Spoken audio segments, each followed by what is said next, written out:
Okay, here we go. This looks like the exact same note you just did, only it says volume of a triangular prism instead of volume of a rectangular prism. It is still the amount of space occupied by an object, and it's still in cubic units. Nothing has changed. That's a nice thing about this unit. It seems to be the same thing again and again. You could have centimeters cubed, inches cubed, yards cubed, feet cubed, meters cubed, as long as it's cubic units. And volume is still the area of the base times the height. What's new here is we're working with a triangle, and a triangle is tricky. The height of a triangle is the distance from the base of the triangle, not the base of the triangular prism, the base of the triangle, which we call B, and the height of the triangle, which we call H. And the area of the base looks like this. Don't change it to 0.5, don't do anything weird. It's the base times the height divided by 2.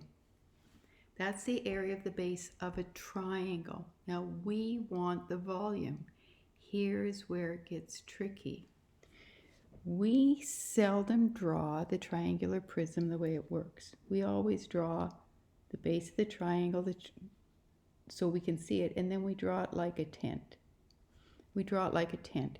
We've talked about this in class. You could stand it up on its end so it looked appropriate, but we just draw it like a tent.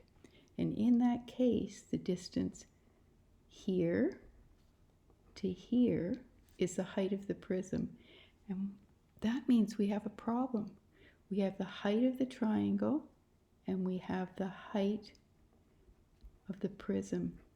And this we will call capital H. And that's why I keep saying to you, you have to be really careful. Remember Pythagorean theorem? All the letters had to be lowercase, small c squared plus equals a squared plus b squared, but it had to be small c, small a, small b. Well, in this case, this has to be a small h and this has to be a capital H. In math, everything has meaning. So it's base times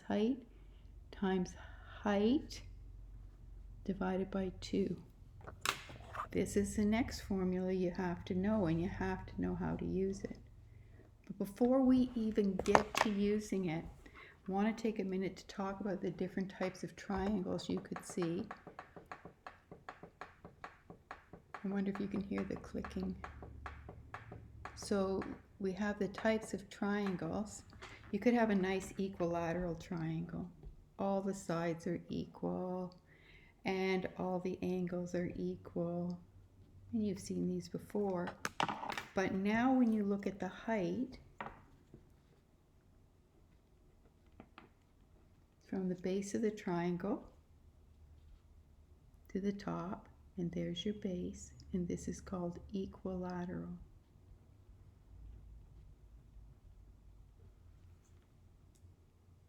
Next, we have an isosceles. This is one of my favorites. I always call this one the angry wizard because I put the eyes on the equal angles and the equal sides, and then I draw a scary mouth.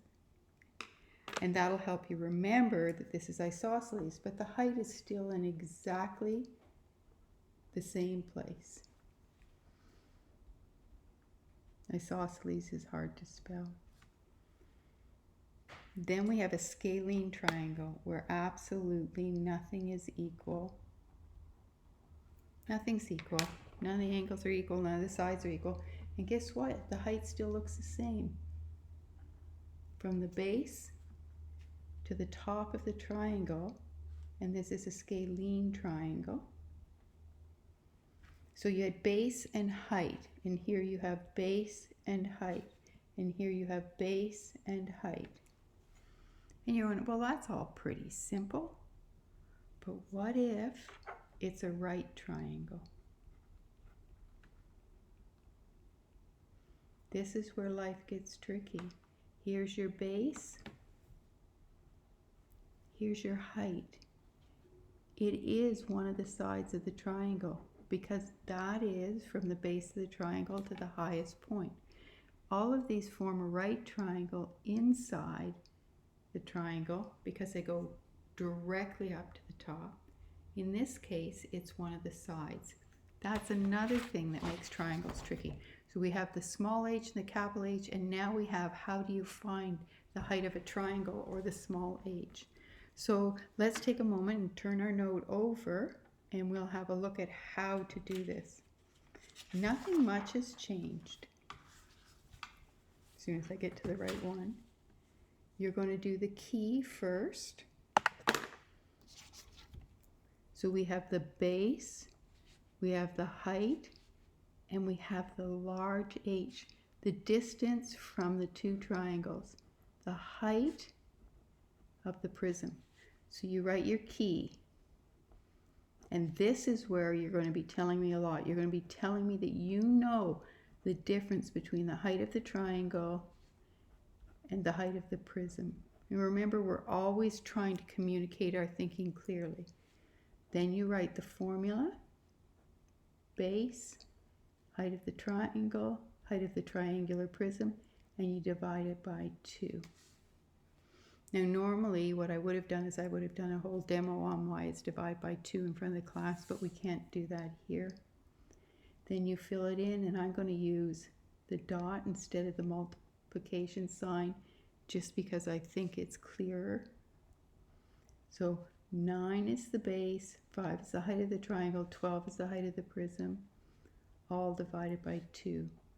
So on your calculator, 9 times 5 times 12 divided by 2, and you get 270. Try that and make sure you get 270, that you know how to do it. So just like before, key, formula, fill it in, answer, units. Nothing has changed. It's exactly the same as the format for the volume of a rectangular prism, only we're doing a triangular prism.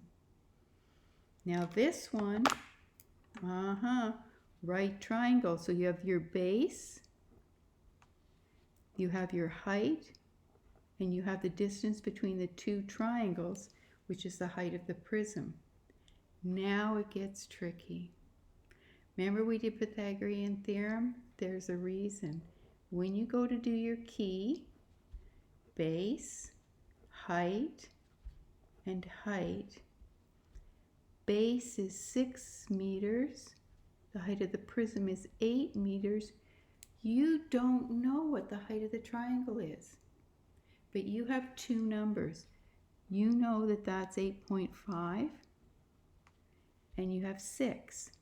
You know the hypotenuse is 8.5, and the square of the hypotenuse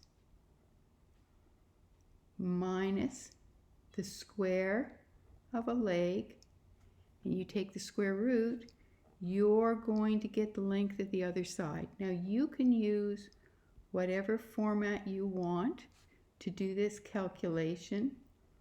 I'm just trying to keep it simple because we have very little space. So 8.5 squared is 72.25. 6 squared is 36. Hypotenuse minus square of the hypotenuse minus square of the leg.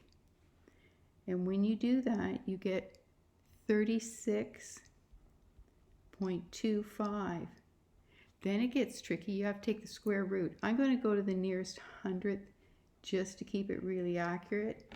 You have a choice to make there what you would like to do. So you've got 6.02 is now the height. So fill in your formula, and let's find the volume of this prism. Base times height times capital H height divided by 2.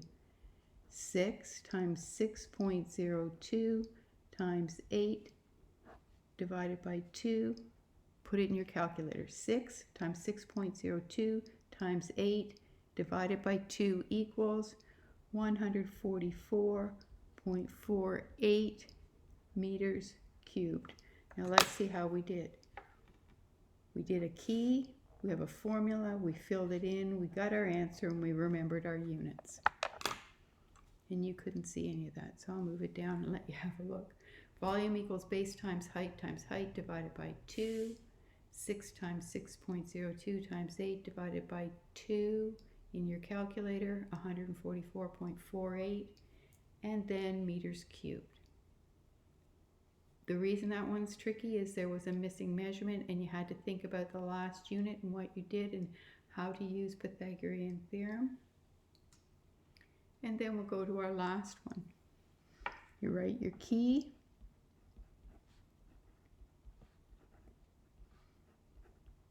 And you can even write your formula. You didn't have to think a lot there. You know what to do to get that on the piece of paper. Now the thinking begins. I have 6 is the base.